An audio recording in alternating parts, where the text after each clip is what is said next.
नमस्कार, मैं बालकृष्ण मुले एक बार फिर हाजिर हूँ शहर के गलियारों में चल रही ताजा तरीन चर्चाओं के साथ। आइए सबसे पहले बात करते हैं राहुल बाबा की। कांग्रेस अपने युवराज यानी राहुल बाबा की दीवानी है। पार्टी का हर नेता राहुल के कृतित्व का बखान करते नहीं थकता। राहुल जो कहते हैं वो पार्टी की गाइडलाइन बन जाती है। राहुल आएंगे लेकिन पूरे 24 दिनों के बाद। बावजूद इसके कांग्रेस है कि अभी से राहुल के नाम का जाप करते सुनी जा सकती है। हर कांग्रेसी राहुल का प्रवक्ता बना हुआ है और कांग्रेसी राहुल कब आएंगे, कहां जाएंगे, कब सभा करेंगे और कब रोड शो करेंगे, सबका बखान एक ही पल में करते सुने जाते हैं। कांग्रेस पार्टी, उसके नेता और कार्यकर्ताओं का काम ही कुछ निराला है। अब कांग्रेस के युवराज आ रहे हैं, ऐसे में पूरी पार्टी ही उनके लिए कारपेट बिछाने के काम में जुट गई है। राहुल गांधी आएंगे तो 24 अक्टूबर को, लेकिन उनके आने का माहौल अभी से बनाया जाने लगा। कांग्रेस को इन 24 दिनों में कुछ ऐसे कार्यक्रम बनाना चाहिए जिससे कि वो शिवराज सरकार को घेर सके। लेकिन कांग्रेसी गलियारों में केवल और केवल राहुल गांधी की सभा, उनके रोड शो के अलावा और कोई चर्चा की ही नहीं जा रही है। जहां चार कांग्रेसी सिर मिले नहीं कि मुंह से राहुल गांधी की यात्रा, सभा और रोड शो की जानकारी एक दूसरे को बांटने में लग जाते हैं। यूं भी शहर कांग्रेस की ओर से परिवर्तन यात्रा के बाद ऐसा कोई काम नहीं किया गया जिससे लग सके कि कांग्रेस भी मैदान में है। पहले जब इंदौर में बड़े नेता आए तो कांग्रेस ने सभा की नौटंकियां की, लेकिन जमीन पर कहीं कुछ भी नहीं हुआ। न तो कांग्रेस आम लोगों के बीच घुसपैठ बना पा रही है, न ही लोगों को विश्वास मिलने पा रही है। बस कुछ किया जा रहा है तो केवल आम चर्चावीर ये कह कर कांग्रेस को चर्चाओं में बनाकर रखे हुए है कि इस बार तो कुछ टक्कर जैसा माहौल बन रहा है। अभी चुनाव में करीब 2 महीने बाकी है। ऐसे में शहर के गलियारे लोकल लीडरों से पूछ रहे हैं कि क्या भाई साहब, ये तो बताइए कि राहुल तो 24 दिन बाद आएंगे, तब तक पार्टी और क्या क्या करने वाली है। ऐसे में कांग्रेस के पास केवल एक रोड शो के अलावा बताने के लिए कुछ बचा ही नहीं। कांग्रेस नेता टिकट को लेकर हर चुनाव में अंतिम क्षण तक जोर आजमाइश करते हैं। इस बार भी यही हो रहा है। कई विधानसभा क्षेत्रों में तो कांग्रेसी राहुल सर्वे के खिलाफ ही मोर्चा खोल लिए हैं।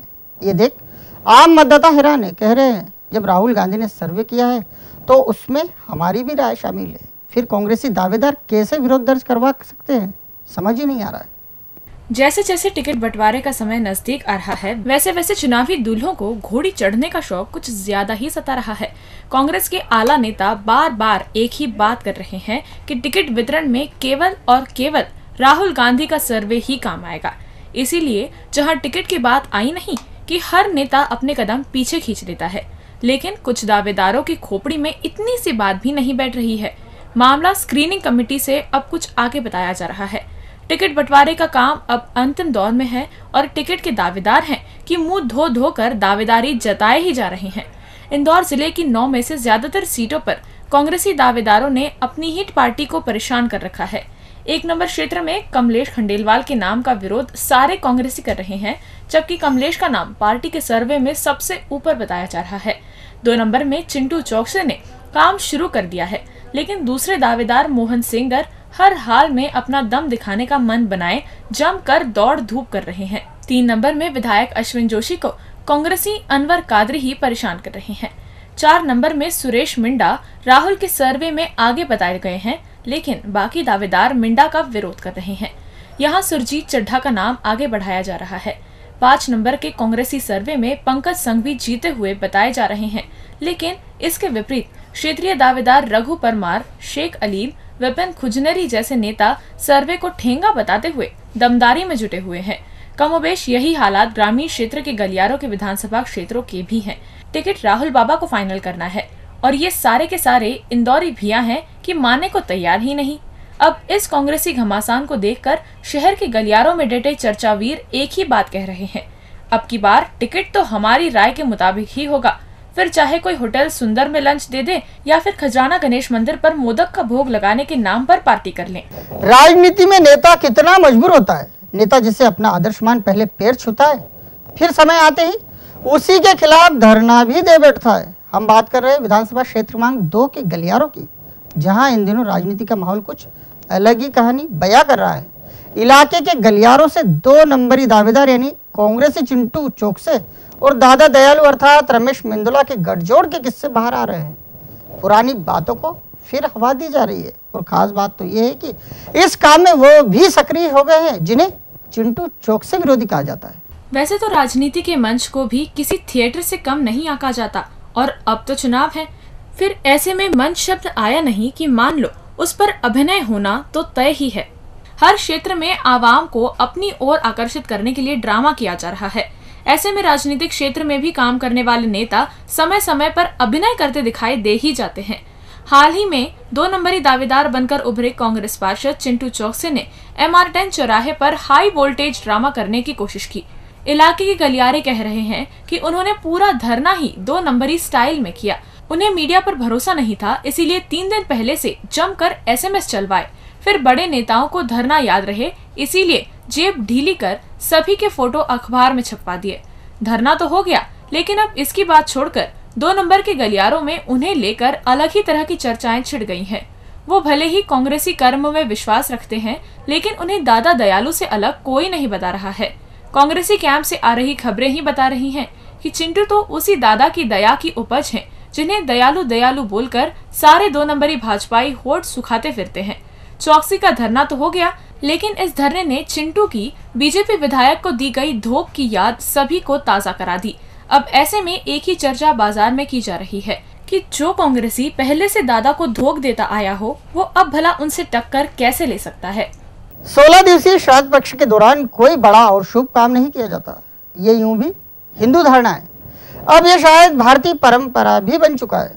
यही वजह है कि आदर्श आचार संहिता पितृपक्ष के समाप्ति के साथ ही लगाई जाएगी। बस कुछ इसी आशय की चर्चा इन दिनों प्रशासनिक संकुल के गलियारों में की जा रही है। कहा जा रहा है कि राजधानी से आया संदेश ही बता रहा है, श्राद्ध पक्ष के चलते अब आचार संहिता पास से पहले तो लागू ही नहीं होगी। लोकतंत्र को मजबूती देने के लिए किए जाने वाले हवन अर्थात मतदान से जुड़े कार्यक्रम की घोषणा श्राद्ध पक्ष में कैसे की जा सकती है? आखिर ये भी तो एक पुनीत कार्य की ही श्रेणी में आता है। शायद इसी सोच का धनी भारत निर्वाचन आयोग भी है।